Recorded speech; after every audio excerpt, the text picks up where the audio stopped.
Bismillahirrahmanirrahim. Assalamualaikum warahmatullahi wabarakatuh. Alhamdulillahirabbil alamin. Wassalatu wassalamu ala asyrafil mursalin Sayyidina Muhammad wa ala alihi wa sahbihi ajma'in. Amma ba'd. Para jamaah sekalian, jamaah Majelis Ta'lim Sirajul Talibin yang dirahmati Allah Subhanahu wa taala. Di kesempatan ini saya akan mencoba menjelaskan tentang masalah hewan kurban yang dilaksanakan pada setiap hari raya Idul Adha atau istilah lainnya yaitu hari raya kurban. Mudah-mudahan setelah dijelaskan nanti Bapak dan Ibu jamaah sekalian semakin paham tentang bagaimana melaksanakan hewan kurban pada hari raya Idul Adha dengan baik dan benar sesuai dengan fikih, ya, sesuai dengan ilmu fikih, sesuai dengan tuntunan ajaran agama kita, agama Islam. Dan juga nanti setelah memahaminya, Bapak Ibu sekalian kan menjadi tahu mana cara yang salah dan mana cara yang benar, atau mana cara yang benar, mana cara yang salah, nggih.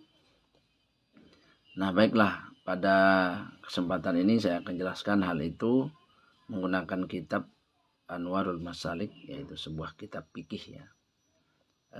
Dan di dalam kitab ini ada salah satu bab khusus yang menjelaskan tentang masalah hewan kurban tersebut.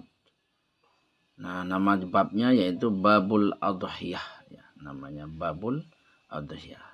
Dan bab ini terdapat di kitab Anwarul Masalik halaman 150, ya.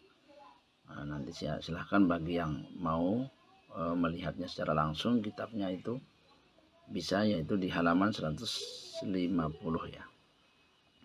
Nah, baik, untuk menghemat waktu serta juga karena kita pakai video tidak bisa terlalu begitu panjang. Nanti kalaupun ada penjelasan yang belum jelas bisa ditanyakan, karena nanti barangkali videonya akan kita sambung-sambung apabila memang sedikit agak panjang penjelasannya. Bapak Ibu jamaah sekalian dirahmati Allah SWT, maka mari kita mulai untuk menjelaskannya, dan mari silahkan disimak, nggih, supaya dapat dimengerti dengan mudah. Bismillahirrahmanirrahim. Faqala al-musannif rahimahullahu ta'ala wa nafa'ana wal muslimin bi 'ulumihi fid dharain. Amin ya Allah ya rabbal alamin. Babul adhiyati, bab hewan kurban. Hiya sunnatun muakkadatun. Silahkan sambil dilihat, ya, saya tunjuk. Babul adhiyati, bab hewan kurban.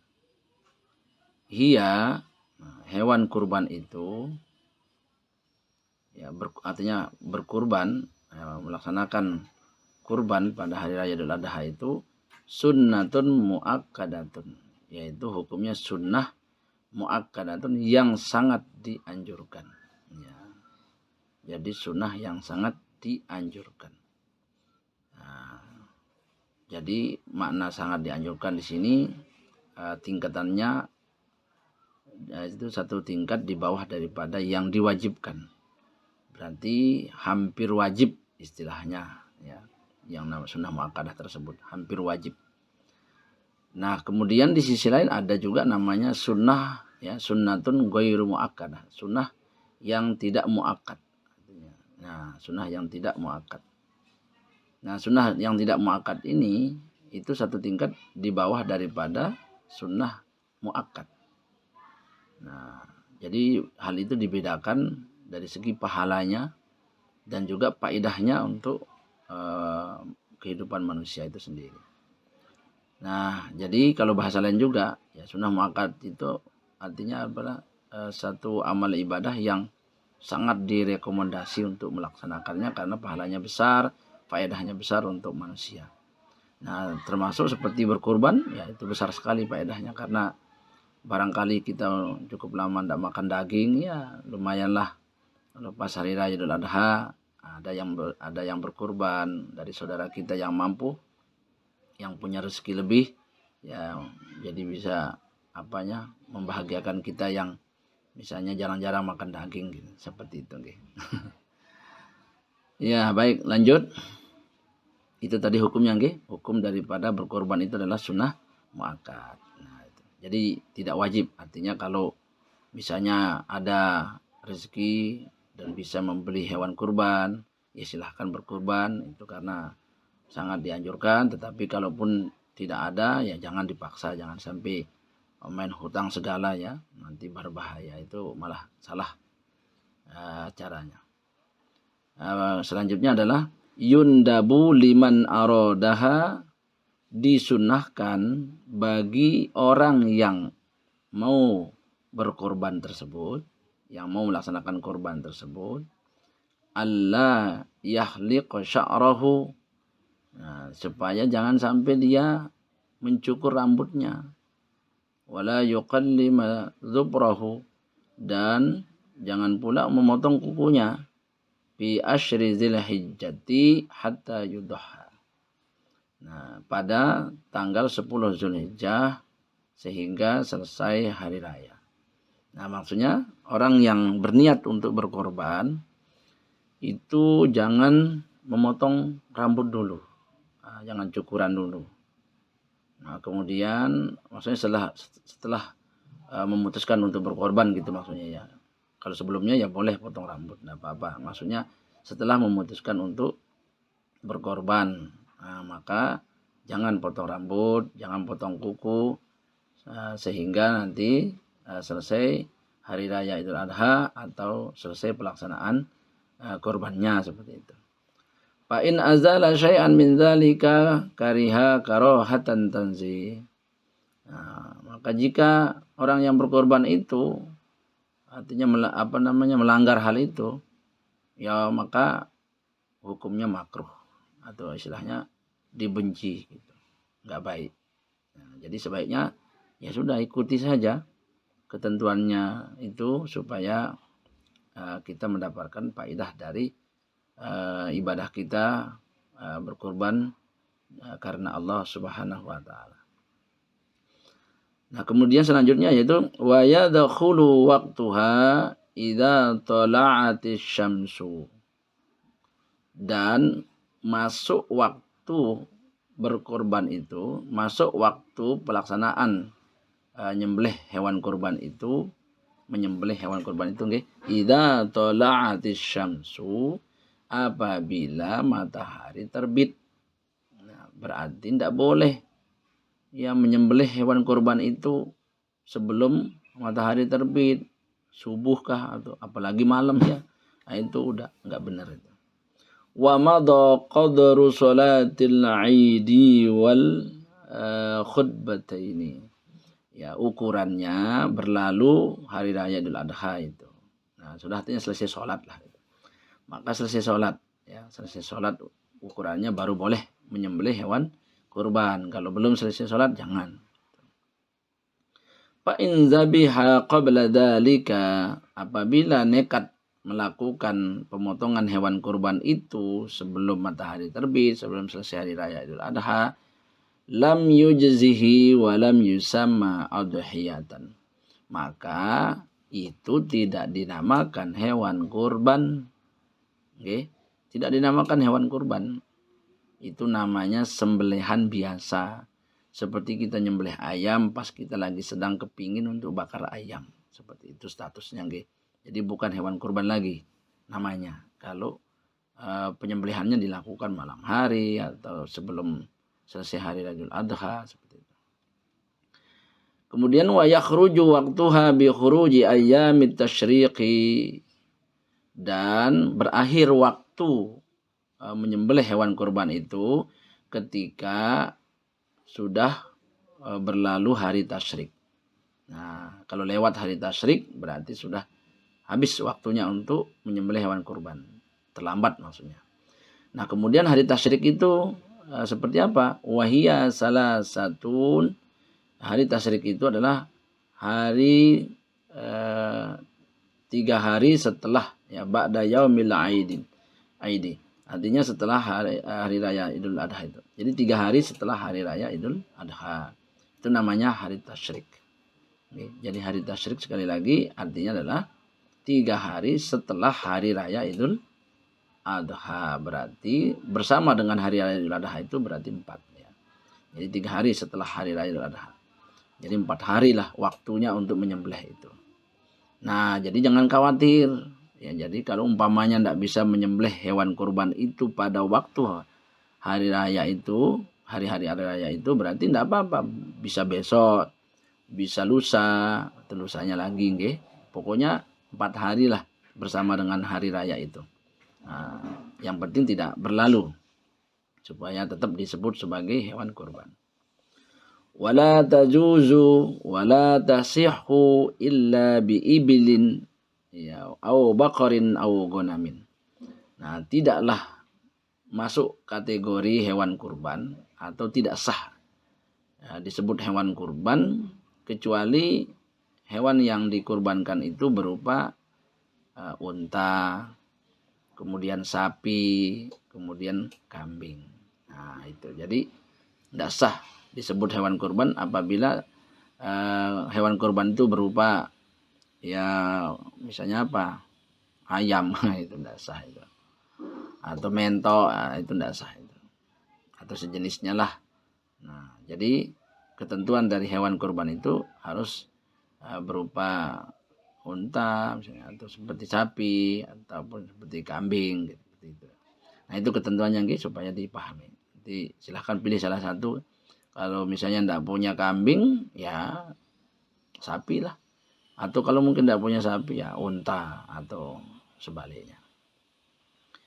Kemudian wa aqallu sinnihi bil ibili khamsu sinina wa dakhala fis sadisati. Dan kemudian sekurang-kurangnya umur unta yang boleh dijadikan hewan kurban itu yaitu minimal 5 tahun masuk 6 tahun. Nah ini, 5 tahun masuk 6 tahun. Enggak boleh kalau di bawah itu. Jadi jangan ada unta yang dijadikan hewan kurban di bawah umur 5 tahun masuk 6 ya. Nah, enggak boleh. Itu ketentuannya. Wabil baqari wal ma'zi sanatani wa dakhala fis salisati.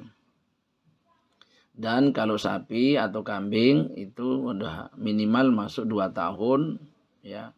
Umurnya 2 tahun masuk 3 tahun. Nah, ini ketentuan untuk sapi dan kambing. Ya. Jadi jangan menjadikan kambing atau sapi itu sebagai hewan kurban di bawah umur 2 tahun. Jangan, tidak boleh. Wa biddani dan kalau pada seekor lembu ya namanya kibas itu ya.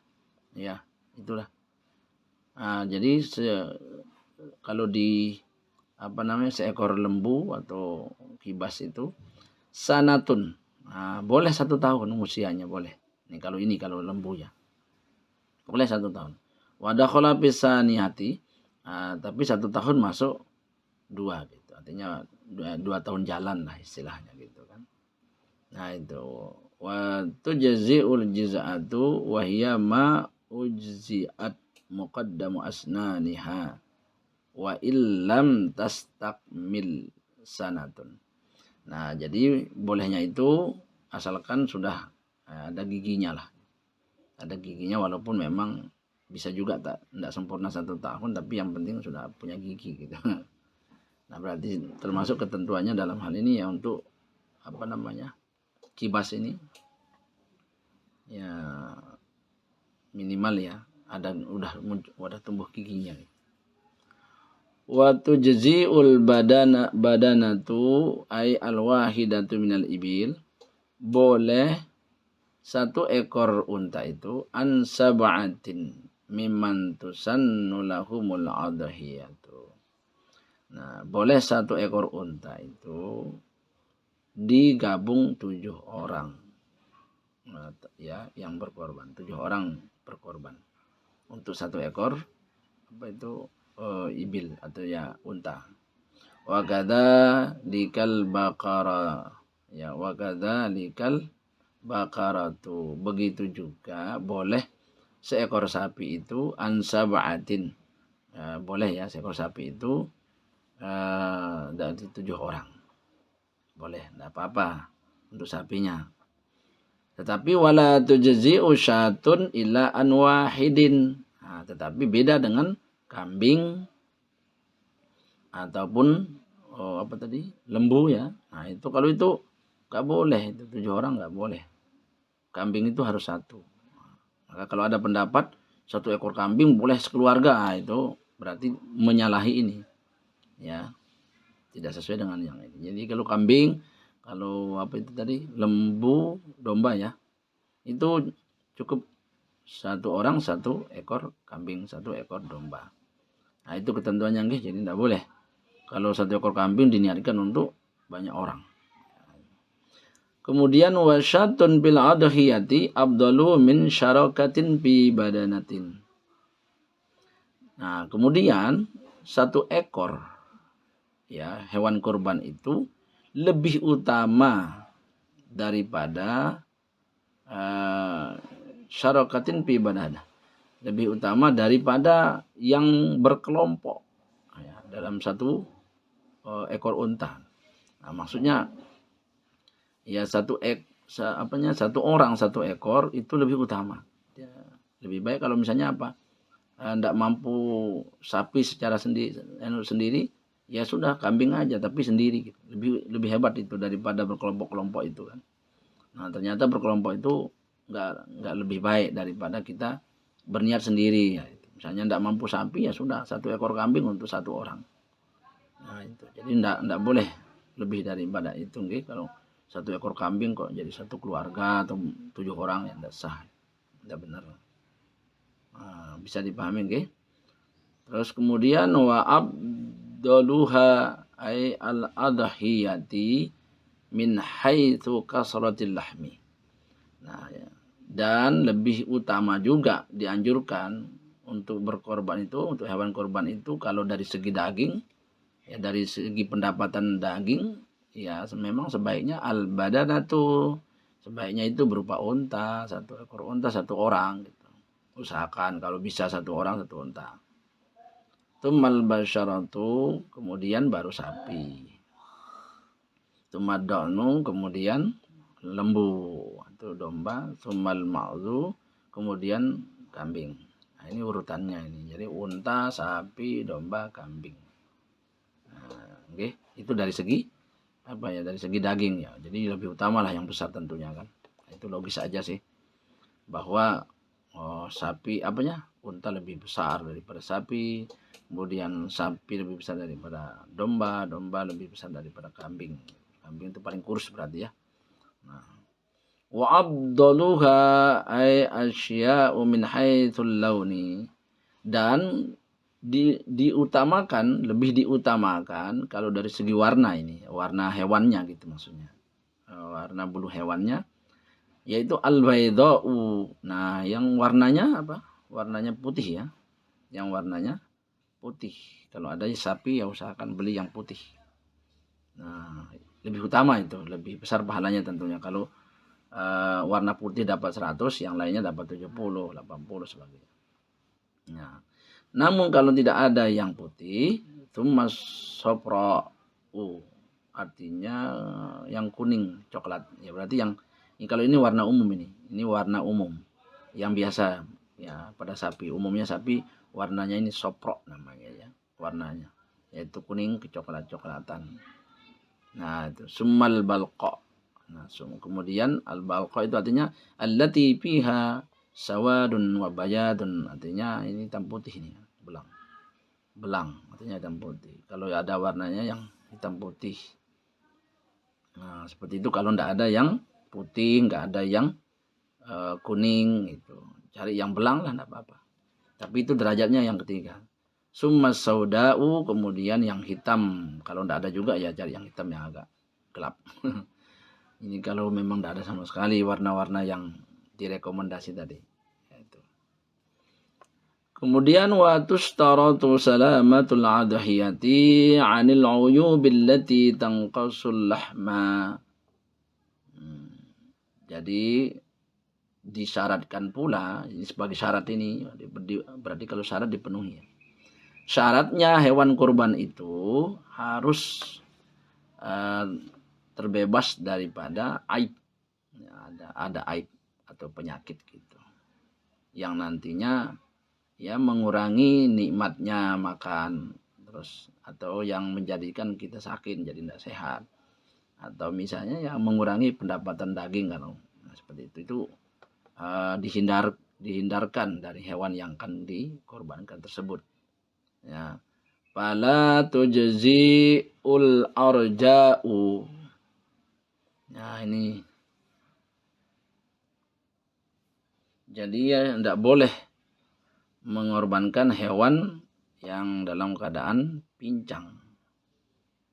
Ya, dalam keadaan pincang. Nah, itu jadi usahakan untuk yang kakinya ya kokoh kuat. Nah, seperti itu.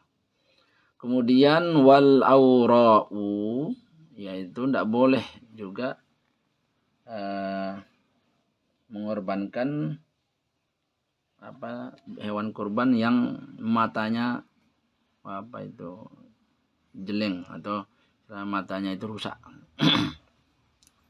Wal maridatu, dan tidak boleh juga mengorbankan hewan yang sedang sakit. Ya, misalnya dinyatakan dokter bahwa hewan ini sakit gitu, tidak boleh itu. Tidak boleh. Ya. Wa in qallat hadhil asya'u jaza. Namun sekiranya ya tidak ada juga yang lebih bagus daripada itu, maka ya boleh-boleh sajalah. Yang penting nanti kalau yang yang matanya satu hilang, ya itu disingkirkan, nanti jangan dimakan. Ayyudoha biman hiyabi. Nah, kemudian wala tujzi'ul ajpa, dan juga ya tidak direkomendasi atau disyaratkan supaya hewan kurbannya itu jangan sampai terlalu kurus ya, nanti tidak dapat daging. Wal majnunatu, dan juga jangan sampai cari yang hewan gila ya, gila. Nah, gila. Kemudian wal jarya'u, artinya tidak boleh juga itu hewan yang buas, yang galak, yang tidak jinak gitu, artinya liar. Usahakan yang jinak gitu, yang enak diatur, yang gampang disembelih gitu. Nah, itu. Jadi itu ketentuan daripada hewan yang tidak boleh untuk sembelih ya, untuk dikorbankan gitu. Nah, jadi saya rasa ini untuk diketahui nanti supaya bisa milih-milih mana hewan kurban yang bagus untuk dikorbankan supaya pengorbanan kita itu sepenuhnya diterima oleh Allah Subhanahu wa taala. Demikian jamaah, mungkin insyaallah nanti kita lanjutkan lagi ke video berikutnya karena videonya juga terbatas nggih. Nanti kita lanjutkan sampai bagaimana cara menyembelihnya, urat-uratnya yang diputus yang mana saja, kemudian apa niatnya kita berkurban, apa bacaannya waktu menyembelih. Nah, itu ada di ibarat selanjutnya, di penjelasan berikutnya di video berikutnya insyaallah. Ya, jadi demikian, terima kasih atas perhatiannya dan selamat mendengarkan dan mudah-mudahan menjadi semakin lebih paham. Ya, demikian, wallahul muwaffiq wal hadi ila sabilir rasyad. Wassalamualaikum warahmatullahi wabarakatuh.